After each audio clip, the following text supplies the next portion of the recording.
two type of grid reference. First one is 4-figure grid reference and the second one is 6-figure grid reference. So first we are talking about 4-figure grid reference. Let us understand how we can take this grid reference. So 4-figure grid reference is used to locate places that fall within the number from the shaded square in the 4-figure grid diagram. So this is the diagram which I draw here. I hope this is clear to you all. If it's not clear, you can see your textbook because I draw as it is your textbook. So this is the grid square. First I am showing eastings. So eastings are vertical lines. These are the vertical lines. So I am showing easting as I write here easting. So let me read the value of these eastings. First one is 15, 16, 17, 18 and these are the vertical lines. And also these are increasing toward east. Okay. Next I will show you northing. So these horizontal lines you can see they are northing. I write here northing. Let me read the numerical value. It will be easier to you. 04, 05, 06, 07. Okay.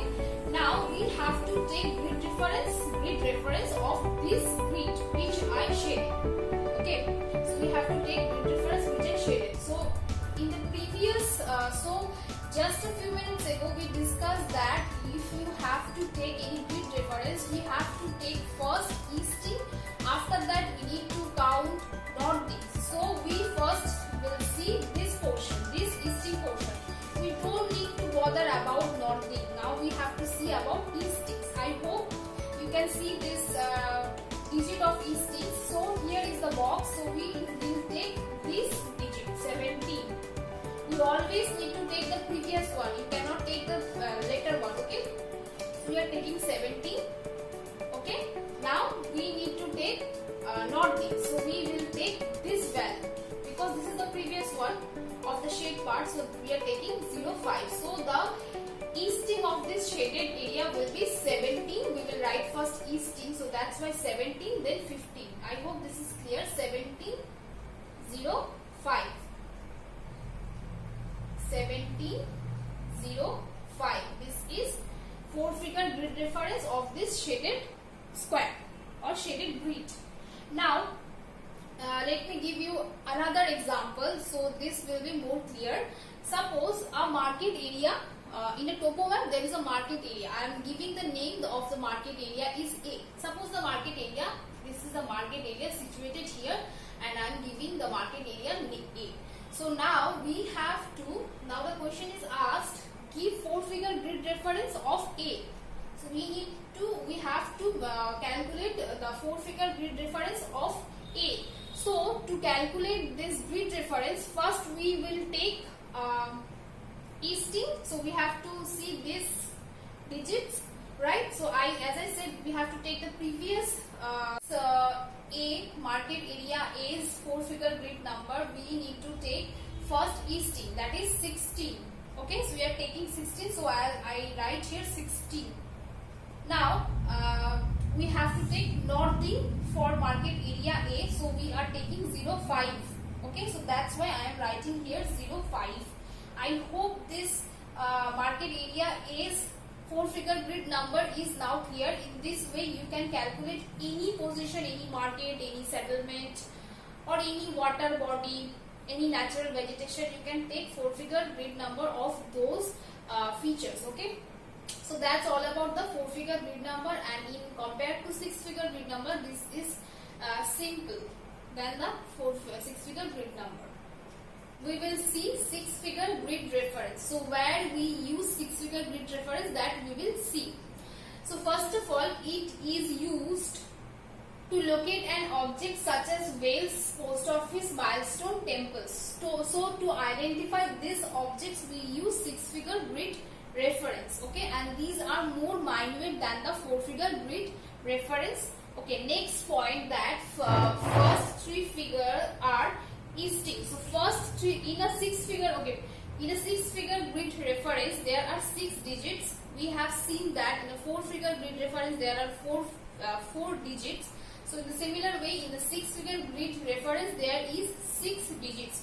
So first 3 digits are easting, okay, and while the last 3 digits are northing, okay. So remember these 2 points. Now second, to get the 6-figure grid reference, you need to divide the grid square on the topo sheet. So to get the 6-figure grid reference, we have to divide the grid square into 10 divisions, okay. Yes, into 10 equal parts vertically and horizontally. So we will take 10 divisions by using ruler vertically as well as horizontally. Now next, these figure will give you third figure for easting. So from easting, this will give us third figure and sixth figure from northing, okay. Okay, there is an example of church is given in a grid square that we will see, okay. So it is located here at this shaded box, and this is the church, okay.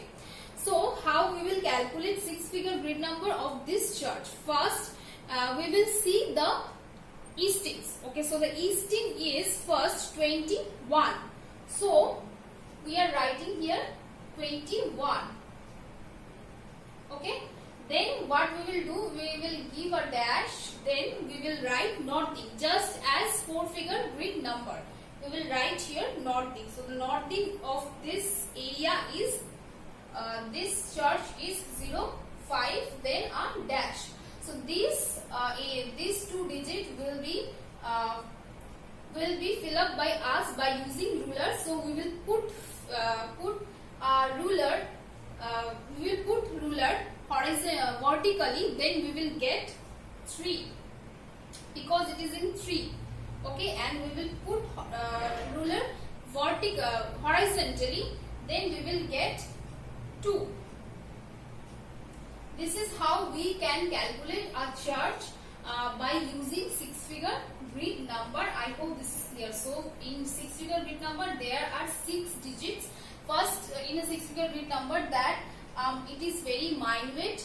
Then the 4-figure grid number to identify post office, then milestone, temples, wells. We use 6-figure grid reference. Okay. Next thing is there are 6 digits.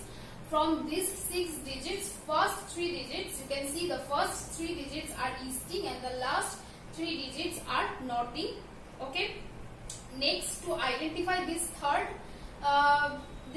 value and this 6th value, we have to use a ruler horizontally, first vertically, then horizontally. Okay. So first, when we are calculating grid reference of suppose any church, that the example is given in textbook. So according to that, while we are calculating the 6-figure grid reference of the church, then we first writing the value of this northing. Okay, no, sorry, it's easting. So first value of easting, that is 21. Then we will give a dash. After that, we have to write value of northing. Okay, after that we will fill this third digit and this 6th digit. Then we will use ruler vertically, then it's 3, and we will use ruler horizontally. That then the value we got is 2. So we write here 2. So this is how 6-figure grid reference will be. It is, I know it's a bit tough than the 4-figure grid reference, but after practicing this, we will get it more easy than the 4-figure grid reference. So that's all about the 6-figure grid reference. I hope this is clear to you all. We will see representation of relief or elevation on a topo sheet using contours. So how contour lines representing relief, representing relief or elevation on a topo sheet, that we will see. Okay, so for that we need to know 2 definitions. Okay, so the first one is contour interval or vertical interval, and the second one is horizontal equivalent. Okay, so each of them we will know in details. First, I want to say that what is contour. We read that the imaginary line on a topo sheet that joins equivalent height area is called contour, and in a topo map the contour line always shown in color brown. So that is all about the contour. Now we will know what is contour interval, which we can call as vertical interval. In short, it is VI. Okay, so contour interval and vertical interval is a similar concept. Now let us see the difference in height between two adjacent contour lines is known as contour interval. So suppose lots of contour lines are there. So the difference between two adjacent contour lines is known as contour interval. Okay, I am drawing contour lines. Okay, suppose this is a contour line. So it's 320 meter. Okay, this is the value of this contour line. Now I am drawing the second one. It's 340 meter. This third line, this is 360 meter. So as in the definition it is said that the contour interval. Now we will see from here what is contour interval. So these are the contour lines which you are clear, and these lines always in a topo map in color brown, and that is a conventional color for contour lines. Okay, so there is no doubt about the color. So the difference in the height between two adjacent contours. So two adjacent contour, we are taking this contour and this contour. Contour lines is known as contour interval. So height difference. These are the heights, right? 320 meter and 340 meter. So what is the difference between two adjacent lines contour? It is 20 meter. Okay, so this 20 meter is known as contour interval. I hope the concept of contour interval is now clear. Okay, so now let's move to horizontal equivalent, or in short HE. Let us see what is horizontal equivalent or HE. The distance between any two adjacent contour line is called horizontal equivalent. We calculate it with the help of scale of the map. So the horizontal equivalent we calculate with the help of scale. So every topo map is there a scale. We calculate this with the help of HE. The value of HE is less. HE is less when the slope is steep. So with the steep slope, its value HE is less, and with the gentle slope, it's more. The value is more. So that is all about the horizontal equivalent. I hope the concept of horizontal equivalent is clear, and contour interval is also clear. Now one more thing, this contour lines and their height, all this measured by one organization, one government organization of India, that is Survey of India. So Survey of India, they measure places, measure heights of any place, and they put those heights in the topo sheet. Okay, so these heights, this contour line, contour interval, all are measured by Survey of India. I hope it is clear. Now we will see some features